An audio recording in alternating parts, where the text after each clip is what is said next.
ఒక city bus ఒక trip వెళ్ళి వస్తే 10,000 వస్తుంది. ఉచితంగా ఇచ్చిన దాని మూలంగా ఎంతో కొంత నష్టం వస్తుంది. ఆ నష్టాన్ని భర్తీ చేసుకోవడం కోసం ఇంకా ఎక్కువ కెపాసిటీ తోటి ఇంకా ఎక్కువ దీంతో సామర్థ్యంతో బస్సులు పనిచేయాలి. మీరే 2 రోజులు ఆదాయాన్ని గండి కొడితే ఇంకా మిగతా ఉద్యోగస్తులకి వాళ్ళకి ఎవరు దిశానిర్దేశం చేసేది? ఈ పథకాలు ఇవన్నీ కూడా ఎందుకు పనికిరానివనేటువంటిది అందరికీ తెలిసిన విషయం. అందరికీ అంటే నా ఉద్దేశం తెలిసిన వాళ్ళకి. ఈ పథకాలకు ఆశపడి ఈ పథకాలకి వాళ్ళు లోబడి ఓట్లేసే వాళ్ళే ఎక్కువ మంది ఉన్నారు కాబట్టి మీ ఆటలు సాగుతున్నాయి.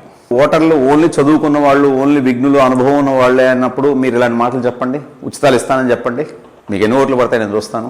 పవన్ కళ్యాణ్ చరిష్మా లాస్ట్ ఎలక్షన్లో చూసాం కదా, మీరు కూడా గెలవలేకపోయారు. నా స్నేహితులందరూ నన్ను అడుగుతున్నారు, నువ్వు మాట్లాడితే పవన్ కళ్యాణ్ గారిని విమర్శిస్తున్నావు, మాట్లాడితే పవన్ కళ్యాణ్ గారిని ఎత్తుపొడుస్తున్నావు, కాయలున్న చెట్టుకే రాళ్ళు పడతాయంటారు. మీరు ఏదో చేస్తారని అందరూ నమ్మారు.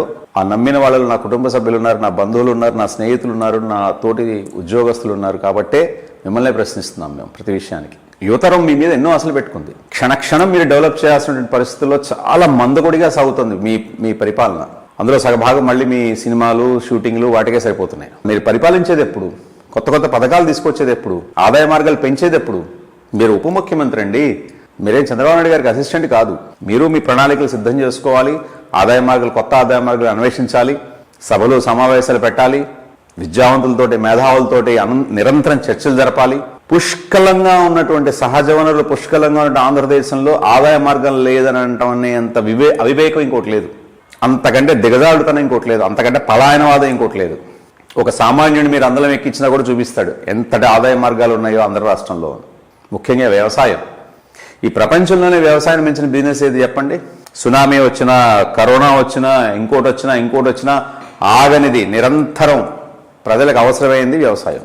ఇంతకుముందున ప్రభుత్వంకి భిన్నంగా చేయడం, అంతకుముందు ప్రభుత్వంలో ఏదైతే తప్పులు జరిగాయో ఆ తప్పులు సవరించుకుంటూ కొత్తగా సాధ్యమైనంత వరకు లోపాలు లేకుండా పరిపాలన సాగించడం అనేది మీ నుంచి ప్రజలు ఆశించి మీకు ఓట్లేశారు.